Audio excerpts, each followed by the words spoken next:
Señor Jesús, te pido por favor que hagas tu obra, que nos bendigas, que nos des de tu Espíritu Santo y que al final, Señor, como creo yo que es el propósito de este texto que nos vas a dar, nos animes, Dios, nos animes, nos consueles, nos des esperanza, Señor, nos des perspectiva, Señor, para seguir haciendo tu voluntad, Padre. En el nombre de Jesús, amén. Ok, pues Iber me pidió que continuáramos con el estudio de Corintios, ¿no? Este estudio en capítulo 15, ya casi terminan esta carta, nomás le queda el capítulo 16, después de hoy va a quedar el capítulo 16, primero Dios, y nada, ¿no? Recordar nada más este momento o este proceso o este tema de la carta de Primera de Corintios que tenía todo una intención, ¿no? Básicamente la iglesia en Corinto estaba hecha un relajo, eran carnales, básicamente Pablo les dice, ustedes son bien carnales, ¿no? Y entonces recibe una carta con varias preguntas, un informe, ¿no? Dice creo que 1 Corintios 1:11. De hecho me acuerdo que vine yo creo que a dar acá la introducción de Corintios, ¿no es verdad? Miren, acá andamos otra vez. Bueno, allá me acuerdo que habíamos dicho que los de Cloé, ¿no? Una familia, habían dado un informe a Pablo y que el informe era todo terrible, además de una carta con preguntas, y que Pablo había intentado responder esas preguntas y poner en orden las cosas, las malas prácticas que estaban llevando a cabo, ¿no? Básicamente, si tú recuerdas, ¿no? Seguramente ya lo he estado revisando varias veces, pero la primera parte, Pablo intenta explicar que esta cuestión de las divisiones, pues no era nada padre, ¿no? No era de Dios, estaban siendo bien carnales al decidir yo soy de uno y tú eres de otro, ¿no? Había divisiones. Después empieza a hablar acerca de problemas de índole, de fornicación, de cuestiones así de adulterio y todo esto, ¿no? Y corrige toda esta situación porque los de Corintios decían somos muy libres, tan libres que podemos hacer lo que queramos, y Pablo dice no, estás mal. Después de eso, si tú te acuerdas, el siguiente tema grande que pues Pablo trata es sobre toda la cuestión de la idolatría, ¿no? Y todos estos temas de conciencia, cómo conducirse en medio de una cultura que pues era idólatra, ¿no? Cristianos vivían en medio de una cultura que era idólatra, y entonces les empieza a hablar, pues mira, los sacrificados a los ídolos, pero si sacrificas a los ídolos y todo este asunto, ¿no? Que mejor murieras a ti para que el hermano no fuera de tropiezo y todo este asunto. Después de eso empieza a tratar de corregir los problemas en los cultos públicos, ¿recuerdan? Que las mujeres se habían deschongado, ¿no? Dijeron ya vamos a ir sin chongo, ¿no? Que la cena del Señor era una pachanga y además era VIP, había zona VIP, ¿no? Y entonces corrige todo esto, incluso en el culto público empezaban a haber unas cosas muy extrañas, que todo el mundo empezaba a hablar en lenguas. Y entonces Pablo dice, no, pues nada que ver. Y el último tema que trata de corregir Pablo, el último tema que corrige Pablo, el último gran tema que corrige Pablo es el de la resurrección, ¿no?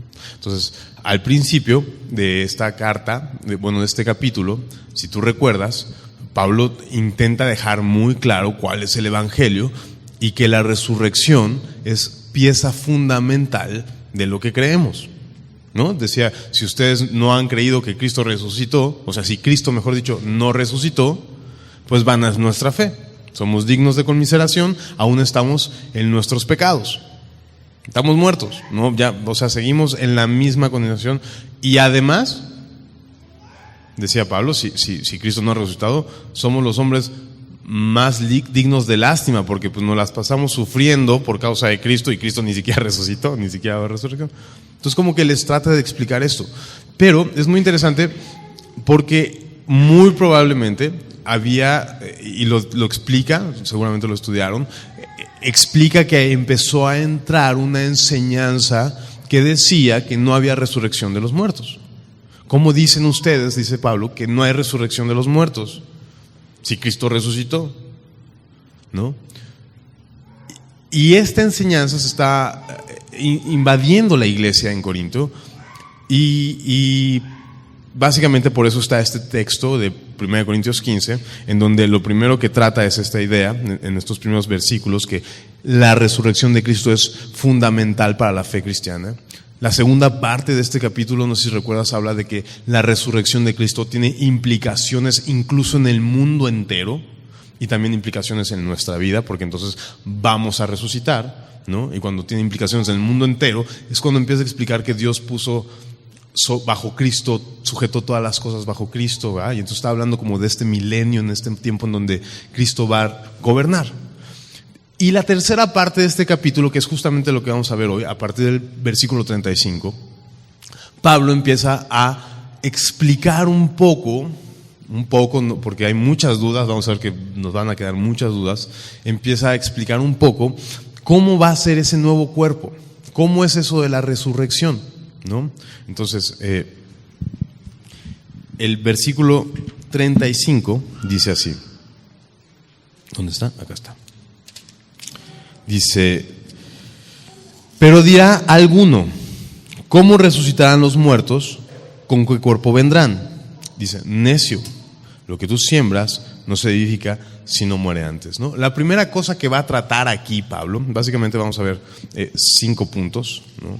El primero va a ser ese, que los cuerpos resucitados van a ser diferentes, ¿no? Que los cuerpos resucitados van a ser mejores, que los cuerpos resucitados son después del primero, ¿no? Que los cuerpos resucitados ya no mueren, ¿no? Y básicamente al final va a terminar con toda esta enseñanza dando una conclusión y un ánimo, ¿no? Básicamente nos va a dar una perspectiva y un ánimo para que entonces continuamos viviendo la vida cristiana. Pero esta primera parte, lo que Pablo dice es: necio, va a ser diferente, el cuerpo resucitado va a ser diferente. Y les dice tan feo, necios, porque seguramente se está dirigiendo a aquellas personas que estaban introduciendo esta falsa doctrina, a estos falsos maestros, ¿no? En 2 Corintios se va a aventar unos pleitotes con ellos, ¿no? Lo vas a ver más adelante.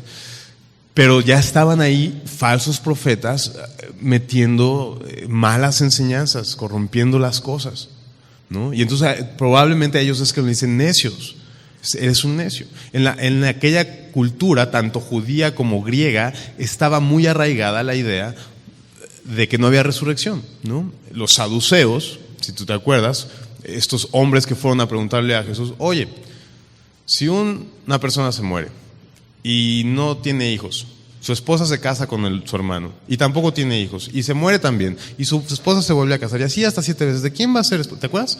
Que le hicieron una pregunta específicamente, como intentando de esa manera demostrarle a Jesús que era ilógico que la gente resucitara.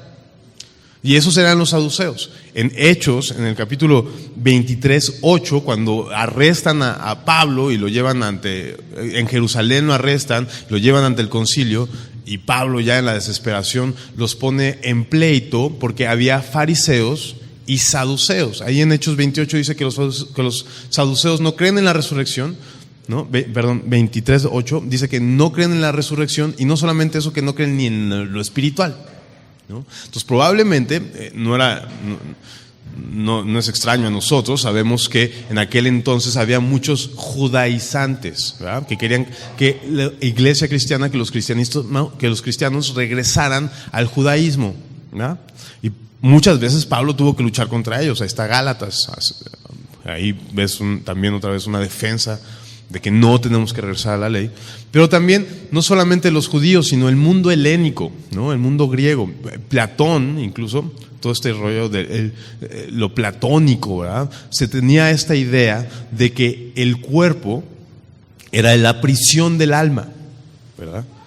Entonces el alma podría ser libre cuando se liberaba. Y el gnosticismo, das de recordar estos gnósticos, también una corriente muy importante, que también Colosenses, Pablo trata Colosenses cuando dice: no, en Cristo habita corporalmente toda la plenitud de la deidad. Bueno, estaba tratando esta idea del gnosticismo, porque el gnosticismo decía que el cuerpo era imposible de redimir. ¿Te acuerdas?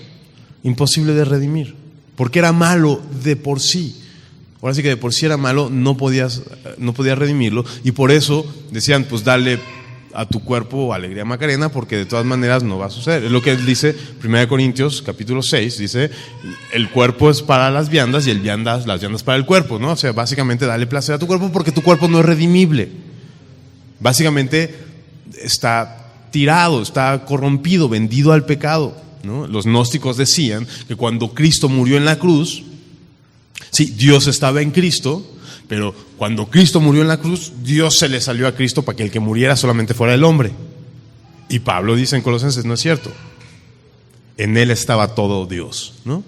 Y 1 Tesalonicenses, ¿no? Capítulo 5, versículo 23, dice que Dios está interesado no solamente en nuestra alma, sino que está interesado también en nuestro cuerpo, ¿no? Tanto alma, cuerpo y espíritu, ¿no? Dios está interesado en todos nosotros, en todo nosotros, en todo yo, como se dice. O sea, completamente interesado en nosotros. Entonces, va a redimirnos por completo, ¿no? Y eso probablemente Pablo lo que estaba tratando de corregir en ese asunto, porque había esta enseñanza incorrecta, y entonces empieza a dar unos pequeños ejemplos para demostrar y decirles, sí, o sea, tienes razón. Sería muy feo, y este es lo interesante, cuando Jesús respondió a estos saduceos, les decía, es que ignoras el poder de Dios, ¿no? Y la palabra, porque sería muy horrible que resucitáramos con el mismo cuerpo, ¿no? De hecho, es muy clásico la idea cuando te dicen las personas, no, pues ¿para qué me voy al cielo? Qué flojera vivir una eternidad, así que flojera. Pues sí, porque no están más que pensando en este estuche, ¿no? Por así decirlo, y no se están dando cuenta que va a ser algo completamente diferente. Bueno, es lo que quiere Pablo decir aquí. La resurrección de los muertos, el cuerpo que vamos a recibir, y esto es muy importante, que va a ser un cuerpo, y si tú puedes tachar todas las veces que dice cuerpo en este texto, en esta porción, te das cuenta que el tema principal es el cuerpo. Entonces, eso significa que no vamos a ser solamente almas, o va a haber una experiencia incorpórea, o vamos a ser como fantasmas. Significa eso, ¿no? Eso significa. Entonces,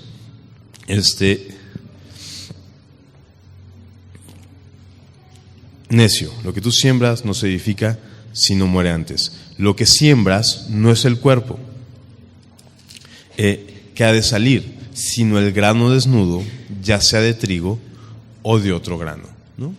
Dice, pero Dios le da cuerpo, como Él quiso a cada semilla su propio cuerpo.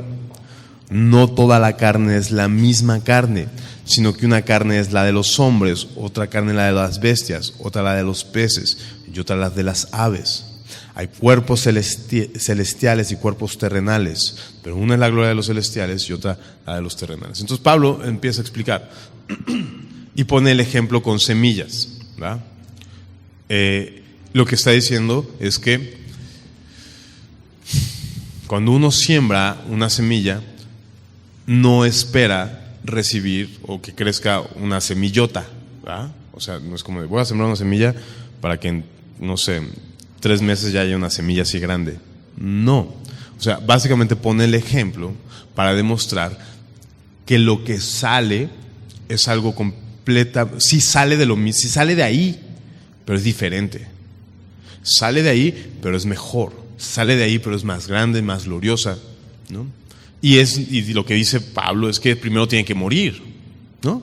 Juan 12:24 lo decía Jesús. Si el grano de trigo no cae en tierra y no muere, no puede llevar fruto. Es exactamente lo mismo, ¿no? Les digo esto siempre. ¿Cuánto tiempo puedes tener almacenado una semilla? Pues muchísimo tiempo, ¿no? No sé cuánto, pero supongo que más de 2-3 meses puede estar una semilla ahí almacenada. ¿Y va a crecer? No va a crecer, no va a pasar nada hasta que muera, ¿no? hasta que llegue, hasta que se entierre, y esto es una comparación bastante acertada, creo, ¿no? Una imagen bastante clara de que nosotros, pues, ¿qué somos? Cuando nos entierran también, ¿verdad? Entonces, es introducida a la tierra y hasta que no se deshace, hasta que no deja de ser semilla, crece algo mucho más grande, más glorioso. Es exactamente lo mismo. Nuestro cuerpo, y esto está padre, o sea, no va a ser lo mismo que tenemos, sino lo compara, ¿no? Déjame explicarte ahí, 2 Corintios 5, versículo 1. Bueno, ahorita vamos allá, ni vayas, ya me estoy adelantando.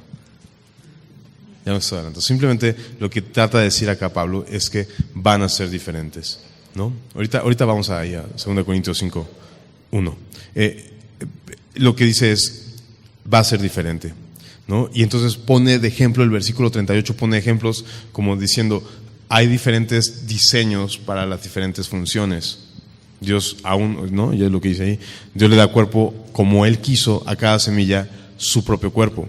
Dice, no toda la carne es la misma, o sea, no, si en la naturaleza y en este mundo que vivimos, dice Pablo, te das cuenta que hay diversidad de formas y de cuerpos dependiendo para lo que son hechos, pues cuanto más el siguiente cuerpo que hemos de recibir será diferente, ¿no? Dependiendo y para qué sea usado. No toda carne es la misma carne, sino una carne es la de los hombres, ¿no? Otra la de las bestias, claro. Otra la de los peces tienen branquias y tienen escamas, ¿no? Y otra la de las aves tienen plumas, tienen los huesos huecos para que vuelen, ¿no? Son diferentes, ¿no? El primer punto que Pablo intenta dejar claro es que el siguiente cuerpo que hemos de tener es diferente. Ok, y ya que me queda claro que va a ser diferente, ahora, ¿y eso es bueno o es malo? Pues bueno, el siguiente cuerpo que hemos de tener es mejor, ¿no? Y ahora sí, vamos ahí, el siguiente punto es ese, que el cuerpo que vamos a recibir de parte de Dios es mejor. Y está padrísimo. Si 2 Corintios 5:1, lo que nos dice es que hace otra comparación, ¿no? Ahí te va. Y compara nuestro cuerpo con una tienda de campaña, ¿no? Dice, versículo 1 de 2 Corintios 5. Porque sabemos que si nuestra morada terrestre, o sea, este tabernáculo, y tabernáculo es eso, una tienda de campaña, se deshiciere, tenemos de Dios un edificio, ¿no? Una casa no hecha de manos, eterna en los cielos. Eso está padre. Básicamente está comparando este cuerpo que tenemos, esta casa de campaña terrenal que depende de unas cuantas estacas y que se puede deshacer. Bueno, en el mejor de los casos, ahora ya la tecnología alemana y los Coleman y todo este rollo ha hecho que las casas de campaña estén súper fresas, pero en aquel entonces pues eran así nomás telas y clavos y cuerdas, ¿no? Y lo compara con un edificio, básicamente como el templo. Jesús le dijo, el templo de Dios es esto, destruye este templo. O sea, básicamente una tienda de campaña, que sería nuestro cuerpo, comparado con un templo así gigantesco y de piedra y así cosas así. Entonces, definitivamente, esta comparación nos hace ver que el cuerpo que tenemos ahora no va a ser tan bueno como el que viene. El cuerpo que viene definitivamente es mejor. Definitivamente es mejor, ¿no? ¿Cómo va a ser este cuerpo? Mira, vamos a leer. Hay cuerpos celestiales y cuerpos terrenales, pero una es la gloria de los celestiales y otra la de los cuerpos terrenales. Una gloria la del sol, o sea, pues sí, es más glorioso, está más grandote, brilla más, de hecho, ¿no? Otra gloria la de la luna, ¿no? Básicamente la luna no brillaría si no fuera por el sol, está más chiquita y todo este asunto, ¿no? O sea, sí, la luna gobierna los mares y los vientos, pero básicamente sin sol no hay vida, ¿no? Entonces, una es una gloria, otra es otra gloria, ¿no? Pero una es la gloria de los celestiales y otra la de los y otra gloria de las estrellas. Pues una estrella es diferente de otra inclusa en gloria, ¿no? También hay unas estrellas más brillantes, unas más chiquitas. Incluso hay una estrella que sirve para navegar en medio de la oscuridad, en medio del mar, ¿no? Entonces, definitivamente hay unas más gloriosas que otras en este sentido, ¿no? Más dignas de alabanza, más reconocibles, más necesarias, ¿no? Así también es la resurrección de los muertos. Se siembra en corrupción y resucitará en incorrupción. Se siembra en deshonra, resucitará en gloria. Se siembra en debilidad, resucitará en poder. Lo que está diciendo es que el siguiente cuerpo es más glorioso, es más poderoso y es más honroso, ¿no? Y creo que un poco lo que nos puede hacer sentido es que la Biblia enseña que el cuerpo que hemos de recibir va a ser semejante al de Jesucristo, ¿verdad? Dice Filipenses 3:20, justamente esto que te estoy diciendo. Filipenses 3:20 dice: mas nuestra ciudadanía está en los cielos, de donde también esperamos al Salvador Señor Jesucristo, el cual, Jesús, transformará el cuerpo de la humillación nuestra para que sea semejante al cuerpo de la gloria suya, por el poder con el cual también sujeta a sí mismo todas las cosas, ¿no?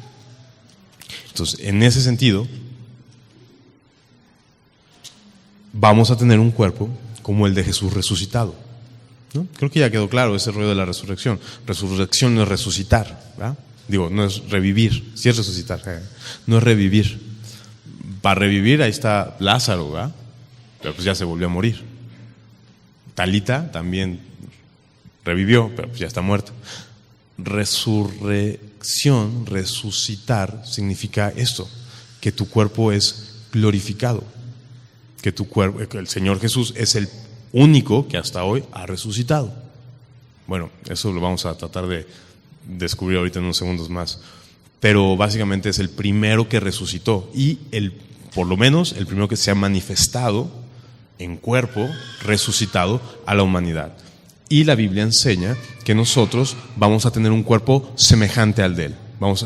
Consiguió un cuerpo como el de Él, ¿no? Dice Corintios, no tengo bien la cita, pero luego la buscas, 1 Corintios 13, al final de cuando habla del amor, ¿te acuerdas? Dice que conoceremos como fuimos conocidos, ¿no? Al final de todas las cosas conoceremos como fuimos conocidos. Esto nos deja ver que este nuevo cuerpo nos va a dar un entendimiento mucho más grande que el que ahora tenemos, una comprensión de las cosas que probablemente incluso nuestro cuerpo ahora nos limita, pero en este nuevo cuerpo glorificado vamos a tener una comprensión, podría prácticamente decirse plena, porque vamos a conocer vamos a tener el conocimiento de Dios, por así decirlo, no en esta omnisciencia y todo este rollo, pero sí un conocimiento demasiado superior, ¿verdad? Conoceremos como fuimos conocidos, ¿no? Y bueno, no sé, o sea, Jesucristo, ¿no? En Lucas 24, a partir del versículo 36, ¿no? Suceden cosas muy extrañas con Jesús resucitado, ¿no? Se aparece y desaparece. ¿Qué les dije? Versículo 23, ¿no? ¿O qué les dije? 36, por eso digo que mientras ellos aún hablaban de estas cosas, ¿quiénes? Sus discípulos, Jesús se puso en medio de ellos y les dijo: paz a vosotros, ¿no? Entonces, pues se espantan, dicen: ¿y ahora de dónde salió? ¿Cómo está esto? ¿No? O sea, apareció de pronto. Espantados y atemorizados, pensaban que veían un espíritu. Dijeron: esto es un fantasma, ¿no? Pero Él les dijo: ¿por qué estáis turbados y vienen a vuestros corazones estos pensamientos de espanto, de espíritus, de fantasmas? Miren mis manos y mis pies, que yo mismo soy. Toquen, vean, porque un espíritu no tiene carne ni huesos. Otra vez, no vamos a ser como Gasparín. Dice que vamos a tener un cuerpo nuevo y que ese cuerpo va a ser semejante al de la gloria suya. Y aquí está un poco una perspectiva, una pequeña imagen de lo que es ese cuerpo, ¿no? definitivamente es mejor en poder, mejor en gloria, ¿no? Y ese es mejor en honra, ¿no? Dice, mirad mis pies y mis manos, que yo mismo soy, palpad, vean, porque un espíritu no tiene carne ni hueso, como veis que yo tengo. Y diciendo esto, les mostró las manos y los pies, y como todavía ellos de gozo no creían y estaban maravillados, les dijo, ¿tenéis algo que comer? Entonces le dieron parte de un pez asado y un panal de miel. Entonces vemos que este cuerpo nuevo tiene capacidades pues diferentes y definitivamente mejores, ¿no?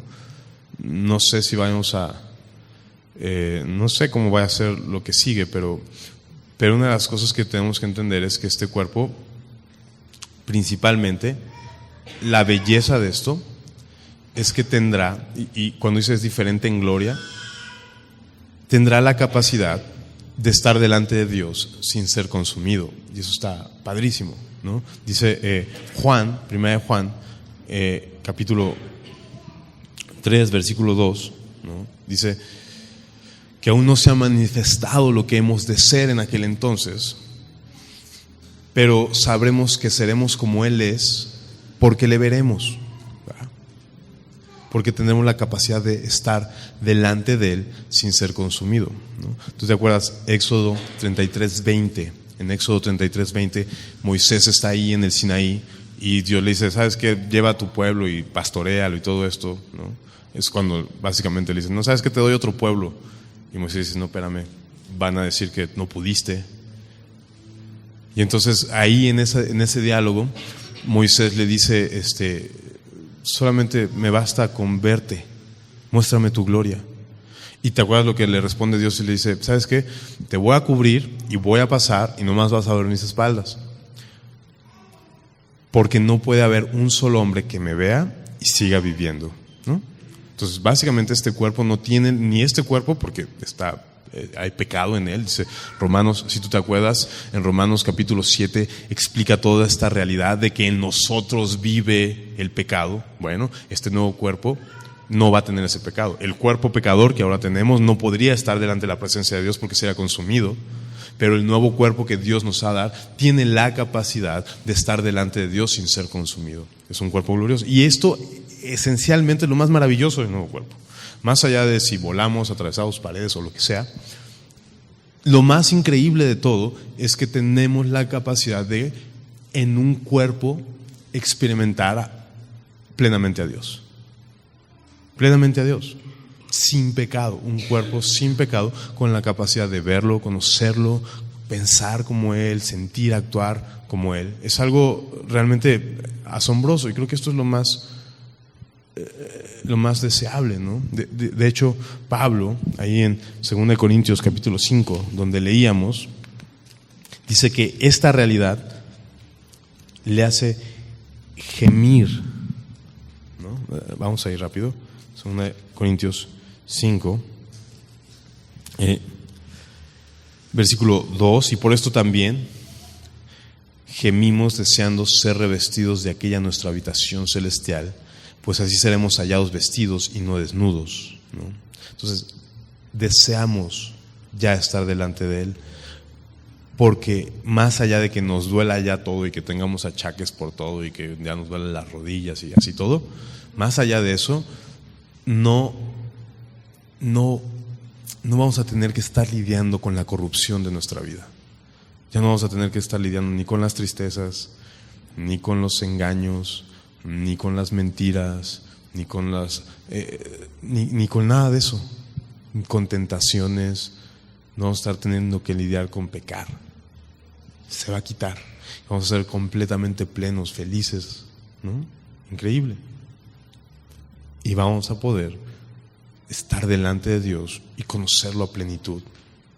Está muy impresionante, ¿no? Entonces definitivamente es mejor este cuerpo. Definitivamente es mejor este cuerpo. No sabemos cómo va a ser, pero sabemos que será mejor, ¿no?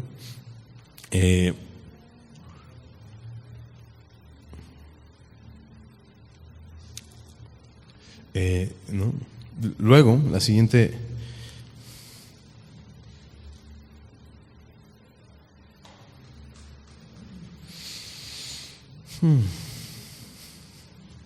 No sé, bueno, se los menciono nomás. Luego, Marcos 12, 25, Mateo 22, 30, esta parte donde Jesús habla con estos saduceos y les explica algo sobre la resurrección. Solamente explica que no vamos a darnos en casamiento, ¿te acuerdas? No vamos a andar casándonos, no vamos a... Entonces, hasta en ese sentido el cuerpo va a ser diferente también, ¿no? Tal vez no. Esto es lo interesante, que probablemente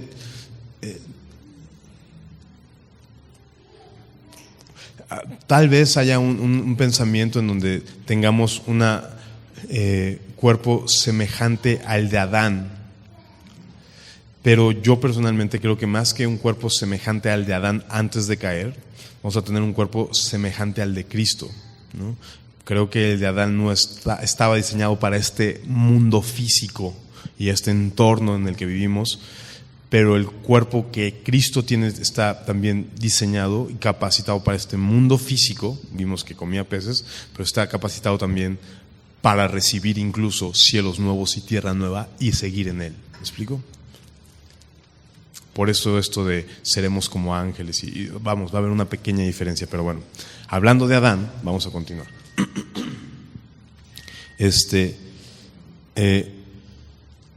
Versículo 43, se siembra en deshonra, resucitará en gloria, ¿no? Sin pecado. Se siembra en debilidad, resucitará en poder, ¿no? Y ya vimos que hay varias diferencias, o sea, un cuerpo pues, más mejor. Se siembra cuerpo animal, resucitará cuerpo espiritual, ¿no? Hay un cuerpo animal y hay un cuerpo espiritual. Y entonces cuando habla de esto, cuerpo animal y cuerpo espiritual, introduce un ejemplo también. Se le ha pasado dando ejemplos, si te das cuenta, las semillas, los peces, ¿no? El sol, la luna, ¿no?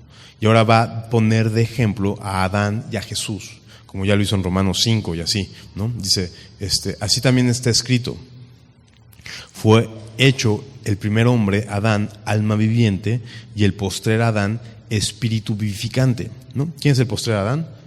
Romanos 5 habla que es Jesús. El primer Adán, pues es Adán, ¿no? Y entonces creo que este texto Pablo lo complica un poco, está medio extraño, pero está haciendo referencia a que este cuerpo carnal es primero y después el cuerpo del que estábamos hablando, del cuerpo resucitado. Y por ejemplo pone a Adán y a Cristo, pero pone sobre todo los nacimientos, ¿no? Creo que tiene mucho que ver con lo que leímos en Juan 3, cuando Jesús habla con Nicodemo. Nicodemo le dice, oye, pues se ve que tú eres el Mesías, ¿te acuerdas? Y entonces Jesús le dice, mira, nunca vas a entender que yo soy el Mesías si no naces de nuevo. Y entonces dice, pero pues ¿cómo voy a nacer de nuevo? ¿No? Y ahí es cuando Jesús le explica, mira, primero el que nace de la carne es, ¿no? El que nace del espíritu, espíritu es, ¿no? Y entonces no te maravilles, le dice que te dije que es necesario nacer del espíritu. Entonces creo que tiene que ver con esto, ¿no? El primer hombre fue alma vivificante y está haciendo referencia a Génesis, precisamente el capítulo 2, cuando sopló aliento Dios en Adán y fue un alma viviente, ¿no? Pero el siguiente ejemplo tiene que ver con la realidad de que, o sea, básicamente todos tenemos la imagen de Adán. Pero para tener la imagen celestial no solamente necesitamos un nacimiento carnal, como el de Adán, sino necesitamos un nacimiento espiritual, como el que se consigue creyendo en Cristo. El primer hombre fue Adán, espíritu viviente, o sea, todos llevamos esa imagen, pero el siguiente hombre se consigue a través del nacimiento espiritual, ¿no? El posterior Adán, a través de Cristo, a través de creer en Cristo, espíritu vivificante, ¿no? Entonces, llevamos la imagen de Adán, el cuerpo terrenal, y llevaremos la imagen de Cristo, a través del nacimiento espiritual, un cuerpo espiritual. Es un poco la idea que está tratando de decir. Y dentro de esta idea lo que está diciendo es que primero nacemos como cualquier persona, de Adán, terrenal, del cuerpo, ¿no? Más, dice, es lo que dice, así también está escrito, fue hecho el primer hombre, por eso dice el primer hombre, Adán, alma viviente, el postrero, Adán, espíritu vivificante. Primero hay uno y después hay otro. Así en nosotros, nacemos así como estamos y después vendrá lo que viene. Y lo dice ahí, más lo espiritual, y en este sentido el cuerpo espiritual, no es primero, sino lo animal. Ya nos dijo bien feo. Lo animal es primero y ya luego te pones a orar y dices, así ya se te quita. No, no es cierto, no está hablando de eso. Eso, o sea, sino lo animal, o sea, lo natural, lo que tiene que ver con este entorno físico, ¿no? Luego, el cuerpo espiritual. Entonces, básicamente está hablando de, si te das cuenta, primero dijo, van a ser diferentes, necio. No es lo mismo, si siembras una semilla, no va a salir una semillota, va a ser diferente. Segundo, y va a ser mejor, ¿no? Porque es diferente en gloria, básicamente va a ser mejor. No te quedes, ay, qué flojera vivir así eternamente. No tienes ni idea de lo que es la eternidad, ni tienes idea de lo que de cómo vas a vivir, como para que estés diciendo que flojera, ¿no? Solamente sabemos que va a estar más padre, va a ser mejor, va a ser más glorioso y que va a ser un cuerpo. Y después dice, pero es después. No estés pensando o sea, no estés pensando nada. Primero tienes que vivir esta experiencia física. Primero hay que vivir esta experiencia física, porque en la experiencia física es donde nace lo espiritual. Cuando mueres a ti mismo y crees en Cristo, naces espiritualmente. Primero el hombre carnal, luego el espiritual, y entonces seremos resucitados. El primer hombre es de la tierra terrenal, el segundo hombre, el que es el Señor, es del cielo, ¿no? Y otra vez, uno podría clavarse y decir, no, ¿qué está tratando de decir? Pero básicamente está diciendo, te llevamos primero una naturaleza terrenal y después llevaremos una naturaleza celestial, ¿no? Un poco Jesús lo explica ahí en Juan 3, más adelante. Híjole, ya no sé si era Jesús o era Juan el Bautista el que empieza a explicar. Creo que es Juan el Bautista que dice, mira, vamos allá, rápido. Ya me quedé con la duda. Juan 3, ahorita te digo el versículo.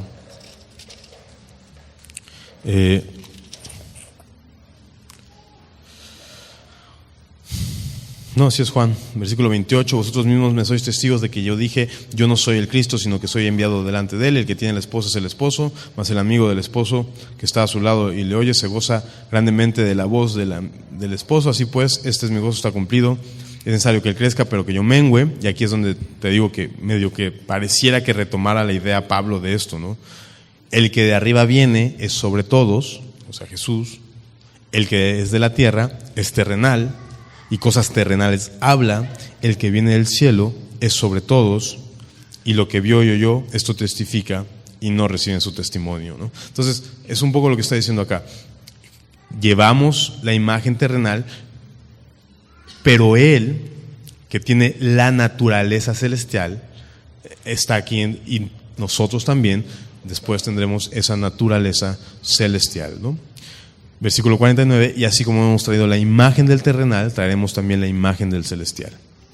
Por esto digo, hermanos, que la carne y la sangre no pueden heredar el reino de Dios, ni la corrupción heredará la incorrupción. Entonces, es muy importante y muy interesante que entendamos que es necesario que primero vivamos en este cuerpo, porque si no, no puede haber resurrección. Ese es el asunto.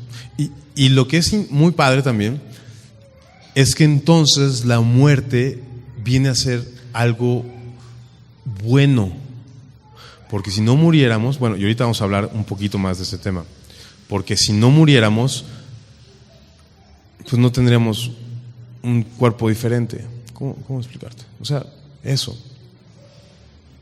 Para recibir el nuevo cuerpo, dice ahí, necesariamente tiene que deshacerse ¿no? Ahí dice eso, o sea,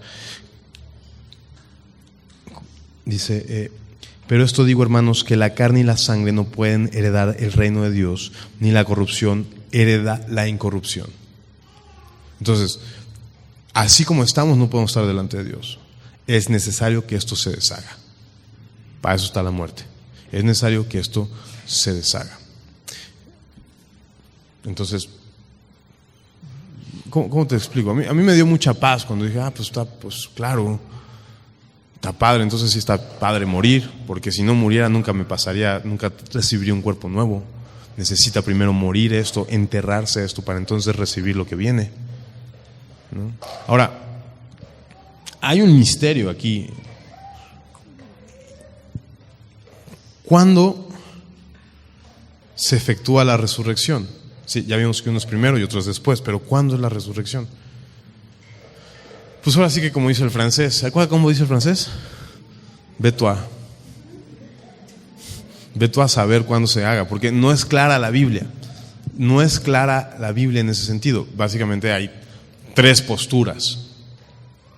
Te voy a decir primero la más locochona.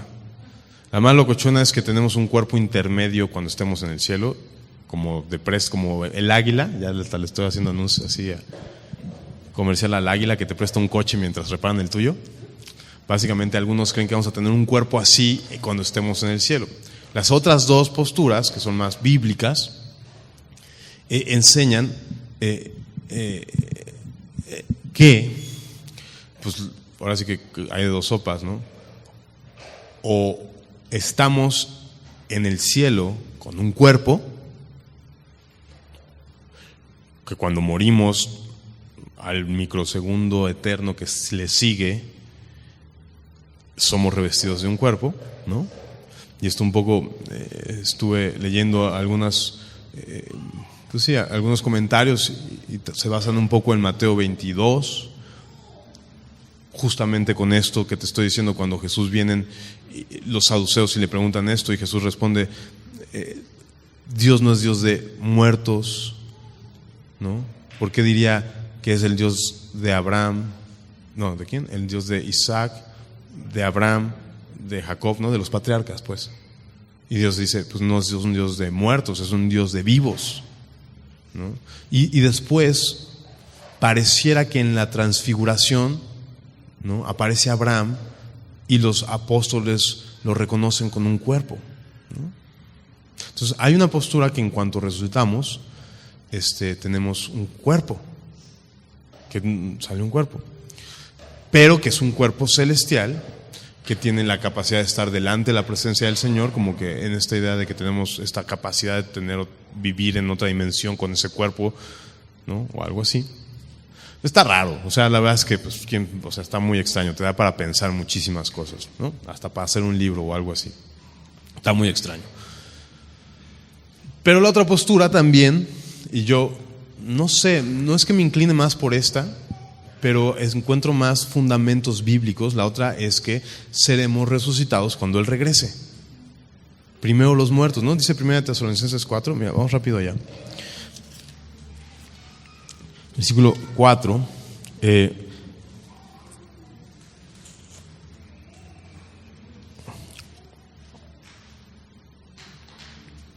Versículo 1 Tesalonicenses 4, versículo 13. Tampoco queremos, hermanos, que ignoréis acerca de los que duermen, para que no se entristezcan como otros que no tienen esperanza, porque si creemos que Jesús murió y resucitó, así también traerá Dios con Jesús a los que durmieron en Él. Por lo cual decimos esto en palabra del Señor, que nosotros que vivimos, que habremos quedado hasta la venida del Señor, no precederemos a los que duermen. O sea, ¿en qué? En la resurrección específicamente, porque el Señor mismo, con voz de trompeta, con voz de arcángel y con trompeta de Dios, descenderá del cielo, y los muertos en Cristo resucitarán primero. Luego nosotros, los que vivimos, ¿no? Entonces, al parecer,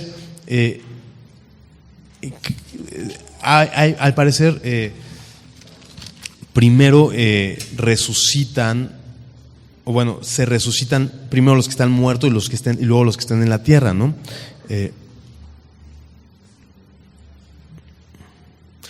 Más atrás, en 1 Corintios, ¿no?, también menciona algo así. Dice, dame un segundito porque por acá estaba.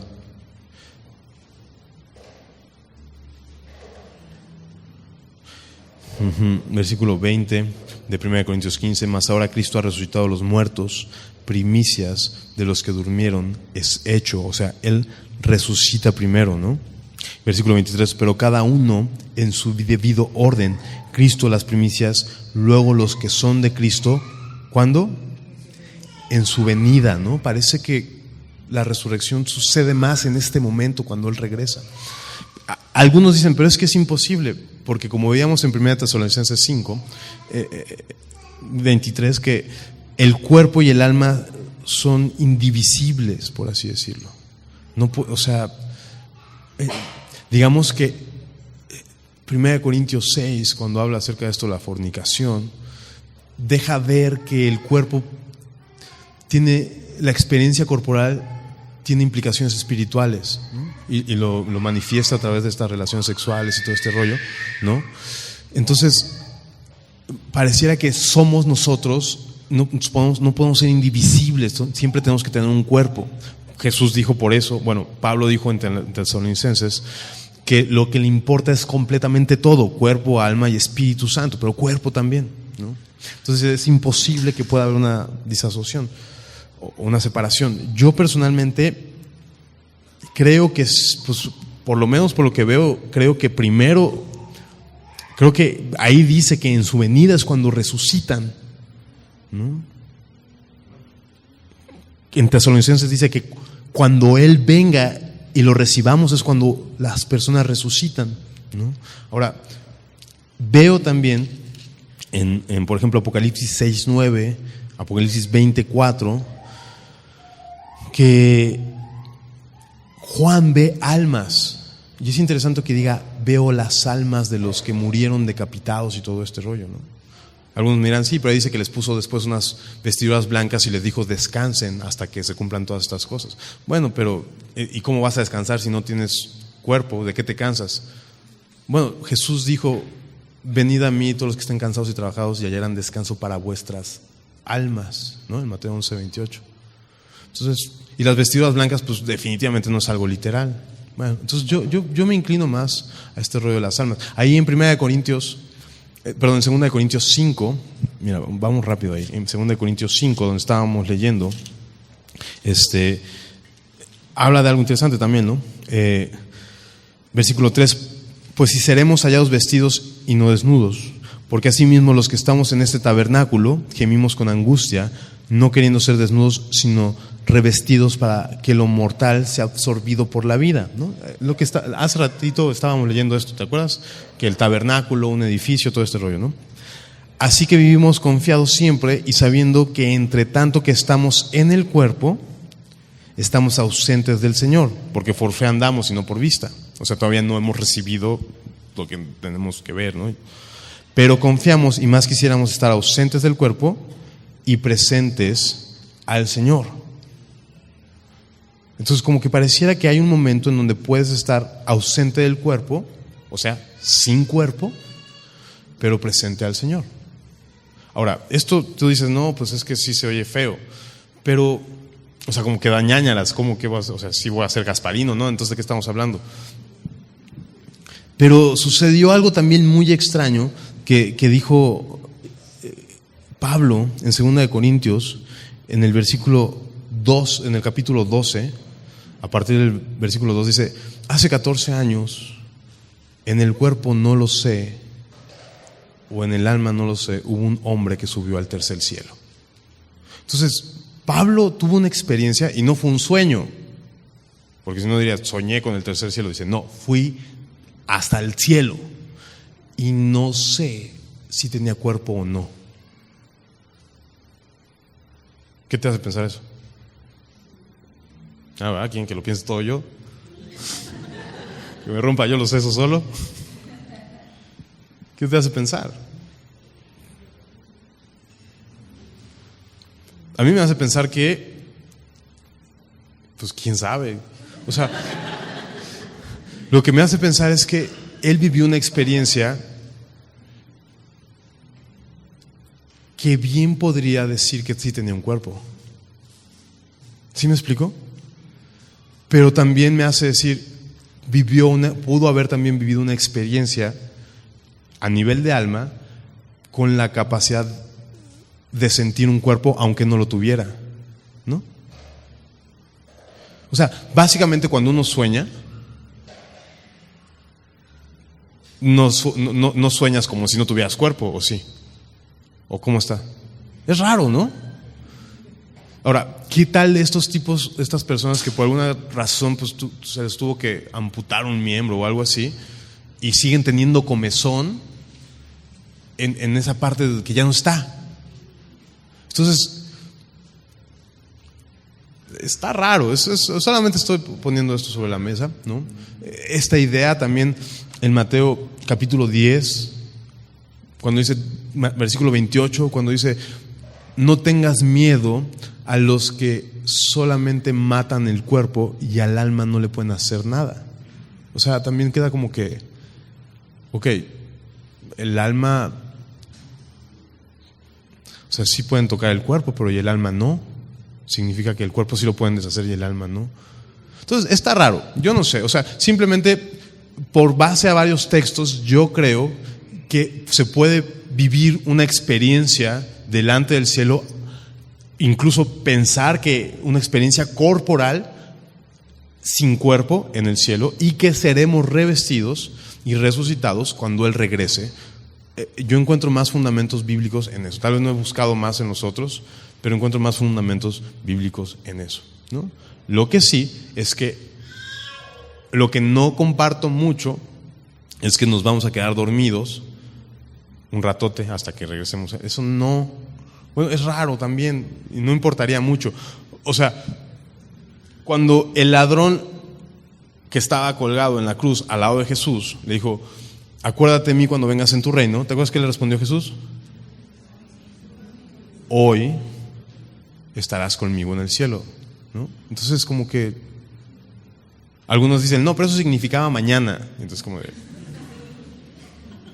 y entonces mañana no significa hoy, y sí significa no, o qué onda, ¿no? Entonces cuando dice, hoy estarás conmigo en el cielo, pues yo creo que pues es cierto. ¿Quién sabe? Como dice el francés. Pero lo que sí es seguro es que tendremos un cuerpo capaz de ver al Señor Jesús en uno u otro momento. Otra de las cosas que también ministra mi corazón, eso sonó muy acá, ¿verdad? Bueno, una de las cosas que también, no sé, me gustó mucho es esta onda de, con todo esto del aborto, ¿no? ¿En qué momento llega el alma al cuerpo? Es una buena pregunta, ¿verdad? ¿En qué momento el alma llega al cuerpo? Es un misterio, definitivamente es un misterio. Pero lo que sí me queda claro es que Dios puso el alma en un cuerpo, o las formó juntos, o no sé cómo decirlo. Cuando estabas en el vientre de tu mamá, hizo eso. Entonces, lo que me encanta es que si ya lo hizo una vez, puede volverlo a hacer. Puede preservar tu alma para revestirla de nuevo de otro cuerpo. ¿Verdad? Esto está padrísimo. Básicamente nos está hablando de que es necesario primero que este cuerpo se deshaga para recibir el otro cuerpo. En el común. Pero existe aquí un paréntesis. Pero les voy a decir un misterio, dice Pablo, ¿no? Dice, he aquí, versículo 51, os digo un misterio, no todos dormiremos, o sea, no todos nos vamos a morir, pero todos seremos transformados. Y eso está interesante, todos vamos a resucitar, todos. Aunque los que no creen en Cristo, también. Juan 5:24 dice que unos resucitarán para muerte y otros resucitarán para vida, ¿no? Entonces, incluso pues el infierno también lo vas a vivir en cuerpo y alma, no como la telenovela, pero sí va a haber una experiencia también corporal en el infierno. Todos van a resucitar, todos serán transformados, ¿no? ¿En qué momento? En un instante, como veíamos en Tesalonicenses, cuando Él venga, ¿no? Aquí os digo un misterio: todos dormiremos, pero todos seremos transformados. En un momento, en un abrir y cerrar de ojos, a la final trompeta. ¿De qué trompeta me habla? Algunos creen que en Apocalipsis, pero las trompetas de Apocalipsis son más como juicio. Pareciera más que tiene que ver con una imagen romana, ¿verdad? De cuando el ejército se disponía ya para irse, o cuando ya había vencido, mejor dicho, se tocaban 3 trompetas, ¿no? Básicamente en sus marcas, listos fuera. La primera trompeta era para que empezaran a ordenar y juntar todas las cosas. La segunda trompeta era para enfilarse, y la tercera trompeta era para empezar a marchar, ¿no? Y se le conocía como la final trompeta. Entonces tiene más que ver con eso que con un momento apocalíptico. Tiene más que ver con un momento en que el Señor va a hacer, ¿no? ¿Cuándo va a regresar? Eso ya es harina de otro costal, luego lo platicamos. No se sabe, para empezar, pero puede ser en cualquier momento, ¿no? Versículo 53: porque es necesario que esto corruptible se vista de incorrupción y esto mortal se vista de inmortalidad. Finalmente, el cuarto punto es que este nuevo cuerpo, que es diferente, que es mejor y que es después, ya no va a morir. No va a morir. Ya no vamos a morir. Eso está padre, ya no vamos a morir, ¿no? Se vista de inmortalidad. ¿Por qué? Porque ya no hay pecado, es lo que vamos a ver más. Y cuando esto incorruptible se haya vestido de incorrupción y esto mortal se haya vestido de inmortalidad, entonces se cumplirá la palabra que está escrita: sorbida es la victoria. Por eso digo que sorbida es la muerte en victoria. No sé si me puedes poner el versículo de Oseas 13:14, porque este pasaje dice la Escritura, pero pues no hay ninguna cita textual, pero sí es un concepto bastante amplio en el Antiguo Testamento. Por ejemplo, Oseas 13:14: de la mano del Seol los redimí, los libraré de la muerte. Dice: oh muerte, yo seré tu muerte y seré tu destrucción, oh Seol, la compasión, o sea, no te tendré compasión. A ti, muerte, no te tendré compasión, ¿no? Entonces, como que básicamente está trayendo a la idea, a la memoria estos versículos, Pablo, cuando dice: se cumplirá esta palabra, la muerte la destruiré, ¿no? ¿Por qué? Y explica por qué, ¿no? ¿Dónde está, oh muerte, tu aguijón? Como que se burla. ¿Dónde, oh sepulcro, tu victoria? Ya que el aguijón de la muerte es el pecado, y el poder del pecado, la ley. Simplemente está diciendo esto: ya no vamos a morir porque ya no hay pecado. Porque ya no hay pecado, porque Cristo pagó, cumplió con la ley. Por la gracia hemos recibido su justicia, y por esa justicia ya no hay pecado en nosotros, porque la culminación del pecado era la muerte. Se lo dijo Dios a Adán, ¿se acuerdan? Si comes de este fruto, vas a morir. Y terminó dicho y hecho. Y la muerte pasó para todos lados. Pero cuando Cristo viene, cumple la justicia, ya no hay pecado. La ley ha sido cumplida, ya no hay pecado. Por tanto, ya no hay muerte. Y estos nuevos cuerpos ya no están corrompidos, ya no tienen pecado, ya no morirán. Y entonces cierra con una conclusión, Pablo: dado que ya no vamos a morir, vive como quien ya no muere. Vive de la manera de aquel que ya no tiene miedo a morir. Está padre, ¿no? Hebreos 6, Hebreos 2, 15, nos habla de eso, de que la gente vivía atemorizada por morir y por eso vivían esclavizados. ¿Qué les dije? Hebreos 2, 15 dice y librar a todos los que por el temor de la muerte estaban durante toda la vida sujetos a servidumbre. Viviendo temerosos a morir. Ya no. Ya no vivas con el miedo a la muerte. Cristo venció. Entonces dice 1 Timoteo 6:12, pelea la buena batalla de la fe. ¿Cómo? Echa mano de la vida eterna. Haz las cosas correctas, sin temor. Vive para Dios, sin temor, sabiendo que ya no hay nada que te pueda vencer, ya no hay nada que te pueda destruir. Ya no temas. Esa es la conclusión de Pablo. O sea, todo esto te lo estoy explicando no para que digas, allá arriba cuando ya nos pasen lista. No. Te lo estoy diciendo para que hoy mismo puedas caminar con fe. Versículo 57.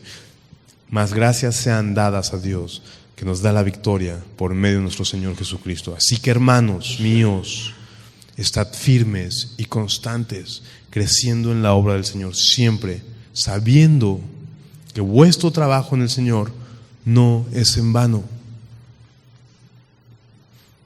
Hebreos 6:10 dice que el Señor no es injusto para olvidarse de la obra de amor hecha hacia su nombre y hacia los demás.